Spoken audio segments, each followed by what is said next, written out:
Toth is the Vice President of Business Development for Greater Spokane Incorporated, the merged Spokane Area Economic Development Council, and the Spokane Regional Chamber of Commerce. Her primary role is to manage recruitment, retention, and expansion activities for the economic development arm of Greater Spokane Incorporated. Robin's activities also include working with municipal partners to develop capacity building projects and to help drive growth in regional industry clusters such as aerospace, clean technology, and health sciences. And our next presenter is Mark Mattke, is the Executive Director of the Spokane Area Workforce Development Council. He is responsible for the design and the performance of the regional talent development systems, working with a broad community partnership to ensure that the dynamic workforce needs of businesses are met and individuals have the skills to succeed in the 21st century economy. So welcome to both of you. Thank you for being here. So let me hand it over to you, and it's all yours. Great. Thank you very much. We're really pleased to be here. And being from the eastern side of the state, we collaborate a lot, so this is an ideal time for us to talk about some of the partnerships that we have between economic development and workforce development. And I just want to say that Mark came up with this really catchy name. Without a marketing degree, I am so impressed. It just came to me. It was just a flash of inspiration. Yeah. We actually work quite a bit together. You know, I'm really interested in the way that the prior speakers talked about their partnership. We've done a lot of work together between economic development and workforce development. We've done a lot of skill panels in Spokane across a variety of industries. We've done a lot of work in regards to our WorkSource friends. We've developed an incentives matrix that we use for a number of our prospects, specifically our recruitment prospects and even our BRE prospects as well. We've worked on our innovation partnership zone together. We've worked on the 10% discretionary WEDA funds, just finishing our second project this year. So we kind of stay connected really close because, you know, the sum is greater than us separately. And one of the other things that we've worked on is a clean industry group. And our clean industry group is called Clean Northwest, stands for Consortium of Local Energy Efficiency Northwest Companies. That's a mouthful, yep. And when we saw an opportunity that came through the Department of Commerce, we got our heads together, got our teams together, and talked about how would we be able to partner on this and win a grant that would allow us to do some work in this industry, which is a true emerging cluster in our area. And it's emerging is kind of a tricky word because we have a lot of mature companies that are working on the area. We have a lot of emerging companies that are working in the area as well, and we have a lot of startups. So the purpose of this grant application was to kind of set the foundation for what we have and figure out how we could take it forward. So our clean industry group that I mentioned was formed about 3 years ago. We in fact have a meeting tomorrow. It's our annual State of the Green Economy. It's the 3rd annual event. We both have to leave here a little bit early, so we might miss the last presenter tomorrow, which is a shame. But it gives us the opportunity to highlight to our community what's going on in that industry and the inroads that we've made over the last 12 months. And the group includes a number of private companies, includes workforce, economic development, other nonprofits. And about 6 months ago, we determined the need for an opportunity analysis. People term it a gap analysis. Well, we wanted to make it a little more positive, so we call it an opportunity analysis. And that was to look at the industry from a supply chain, from an institutional perspective, from an infrastructure perspective, and also from the workforce perspective. And so my board has been looking at the clusters that drive our regional economy over the course of the recession and figuring out that things are indeed changing. We're seeing some structural shifts across the board and recognizing that energy is indeed an up-and-coming, trending upward industry. And so we're trying to figure out what the workforce needs are in the industry. And as Robin said, there's mature companies, the utilities, and other entities out there that have been there for a long time, but they're still somewhat impenetrable for us. It's hard to figure out exactly what a line person or a lineman or a meter man or some of the other traditional occupations require because it's been largely moribund for a long time. The workers have stayed in place. So we've got both the challenge of figuring out what our utilities and mature companies need, as well as what the new up-and-coming companies need. So we're trying to do a major analysis of what those workforce needs are across the board for the entire region, so we can better develop programming at the colleges and elsewhere to serve those needs. So anyway, we went after this Department of Commerce grant, which was announced early this year in January. We convened this team. You can see all the names there. I won't bore you with reading each and every one of them, but you can see it's higher ed, private industry, municipalities, our local accelerator, CERDI. So a number of different partners, including our innovation partnership zones in Spokane and Pullman. So we were successful with that. We were awarded $75,000. That was the good news. The bad news was we had to have it all completed by June 30th.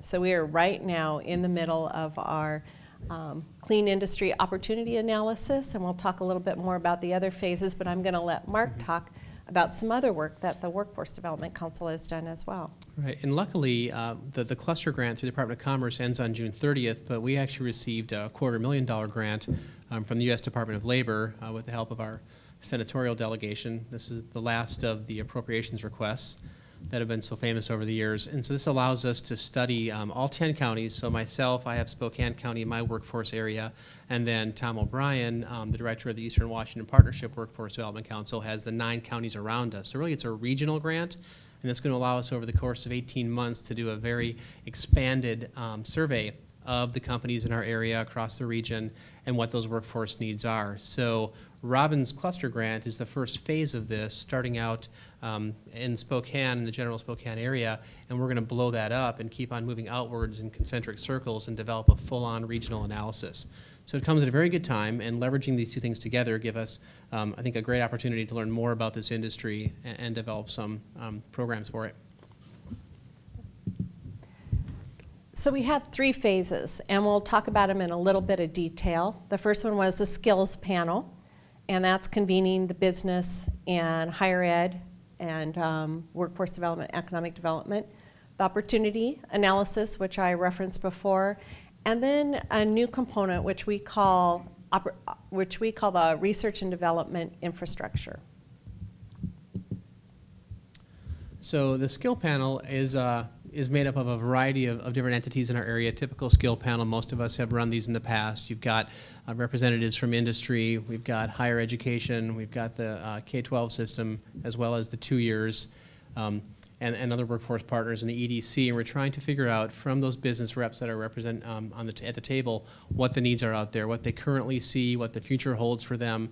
And then we'll take that data and deliver that, hopefully bundle it and deliver it to our college partners, as well as the folks working in K-12 and career and tech ed to develop some pipeline activities at the high school and lower levels to get kids that are up and coming into the workforce. So our opportunity analysis is a true gap analysis. You're looking at the industry from a global perspective, from a national perspective, statewide, and also local perspective. You're looking at what kinds of companies you have in your area and what kind of information would be really critical to you to gather so that you could develop the best analysis possible. We hired a research assistant. She did a lot of work on the front end. Our economic development project manager created a survey using a great survey tool online so that we could have people get online and input the information directly as opposed to us having to key in each individual item, although we did do a number of face-to-face contacts and some telephone contacts. And then we looked at the foundational areas that we wanted to know more about. What's going on in education, and that's a partnership with Mark's group. What's going on with the infrastructure? Do you have the right infrastructure in place to allow your company to grow?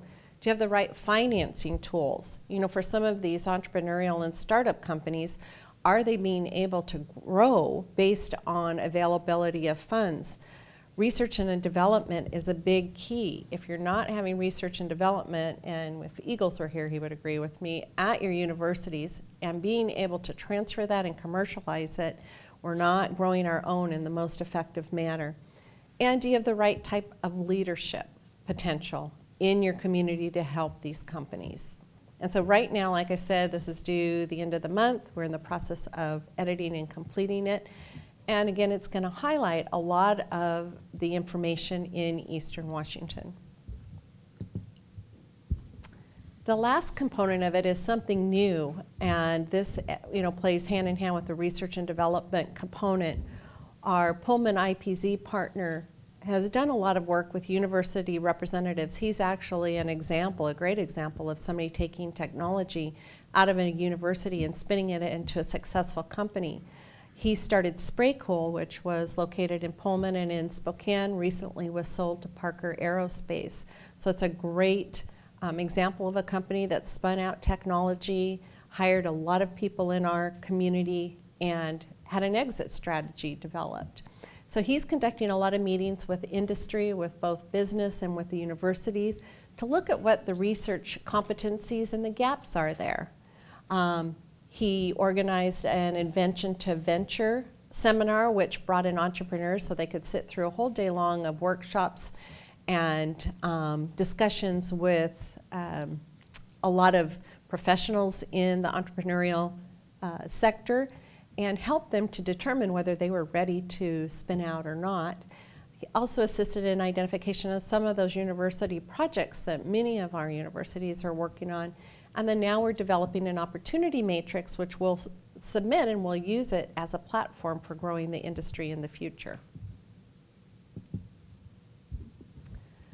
We developed some metrics and milestones. So from the skills area, we're looking at a strategic implementation plan that would support the long-term growth of these businesses and jobs in the sector. The opportunity analysis, which will come out with some real firm deliverables that will follow as we can continue to grow the companies, making sure they have all the information and the infrastructure they need to be successful in their industry.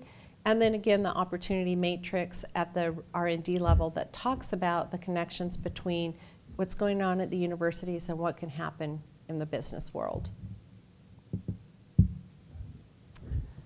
Jeff asked us for some lessons learned, and at one point we thought, well, maybe we bit off a little more than we could chew because we had very few weeks to get this done. So when you're looking at a big project like that, we tend to be less realistic than more realistic, so that's a good lesson learned. We needed to get everybody on the same page early because you have a 10-county region, you have ADOs, you have IPZs, you have the workforce folks. So making sure everybody was on the same page early and committed to it, and then remove any barriers to participation.